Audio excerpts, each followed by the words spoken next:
Ang aklat ng Philippians Kabanata 3. Sa wakas, mga kapatid, magalak kayo sa Panginoon.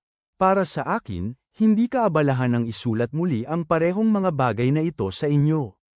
Pananatilihin kayong ligtas ng mga bagay na ito. Mag-ingat kayo sa mga asal-aso. Mag-ingat kayo sa mga gumagawa ng masama. Mag-ingat kayo sa mga paninira. Sapagkat tayo ang pagtutuli. Tayo na sumasamba sa pamamagitan ng Espiritu ng Diyos. Tayo na ipinagmamalaki si Kristo Jesus at walang anumang pagtitiwala sa laman. Gayunpaman, ako sa aking sarili ay maaaring magkaroon ng pagtitiwala sa laman. Kung iniisip ninyo man na siya ay may pagtitiwala sa laman, maaari akong magkaroon ng higit pa. Tinuli ako noong 8 araw. Ipinanganak ako sa lahi ng Israel, sa lipi ni Benjamin. Ipinanganak akong isang Hebreo ng mga Hebreo. Bilang paggalang sa kautusan, ipinanganak akong isang Pariso. Masigasig kong inusig ang idol siya. Bilang paggalang sa katwiran ng batas, wala akong sala.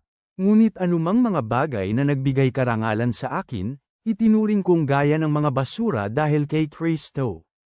Sa katunayan, ngayon ay itinuring ko ang lahat ng bagay na walang kabuluhan dahil sa kahusayan ng kaalaman ni Kristo Jesus na aking Panginoon. Binaliwala ko ang lahat ng bagay para sa Kanya. Itinuring kong gaya ng mga basura ang mga ito upang makamtan ko si Kristo at matagpuan ako sa Kanya. Wala akong katwiran sa aking sarili mula sa kautusan. Sa halip, mayroon akong katwiran sa pamamagitan ng pananampalataya kay Kristo, ang katwirang mula sa Diyos ayon sa pananampalataya. Kaya ngayon, nais kong makilala siya at ang kapangyarihan ng kanyang muling pagkabuhay at maging kabahagi sa kanyang mga pagdurusa. Nais kong mabago sa pamamagitan ni Kristo tungo sa larawan ng kanyang kamatayan. Upang kahit papaano maaari kong maranasan ang muling pagkabuhay sa mga patay. Hindi totoo na natanggap ko na ang mga bagay na ito, o ako ay naging isang ganap. Ngunit nagsumikap ako upang aking matanggap ang anumang natanggap ko sa pamamagitan ni Kristo Jesus. Mga kapatid, hindi ko iniisip na natanggap ko na ito. Ngunit mayroong isang bagay, kinakalimutan ko kung ano ang nakalipas at pinagsisikapan ko kung ano ang nasa hinaharap. Nagpatuloy ako sa layunin upang makamit ang gantimpala ng pagkatawag ng Diyos, kay Kristo Jesus. Lahat tayong mga matatag na, mag-isip tayo sa ganitong paraan. At kung iba ang paraan ng inyong pag-iisip tungkol sa anumang bagay, ipahahayag din iyon ng Diyos sa inyo.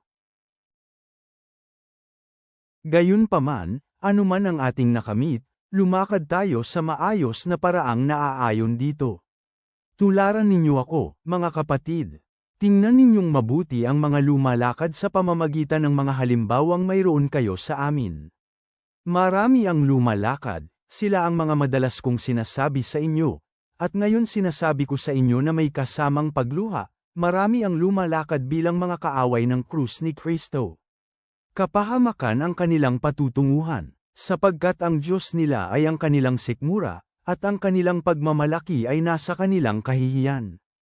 Iniisip nila ang tungkol sa mga makamundong bagay. Ngunit ang ating pagkamamamayan ay sa langit, kung saan naghihintay rin tayo sa isang tagapagligtas na ang Panginoong Jesu Kristo. Babaguhin niya ang ating mga katawang lupa upang maging mga katawang binuo gaya ng kanyang maluwalhating katawan, binuo sa pamamagitan ng lakas ng kanyang kapangyarihan upang mapasailalim sa kanya ang lahat ng bagay. Ama sa langit, salamat po sa tawag na magpatuloy tungo sa layunin na makilala ka ng mas malalim. Tulungan mo po kami na ituring ang lahat ng bagay bilang kawalan kumpara sa walang kapantay na halaga ni Kristo. Naway mamuhay kami bilang mga mamamayan ng langit, umaasa sa iyong lakas upang baguhin ang aming buhay at ipakita ang iyong kaluwalhatian. Naway hubugin ng iyong pag-ibig ang aming mga iniisip at gawa. Amen.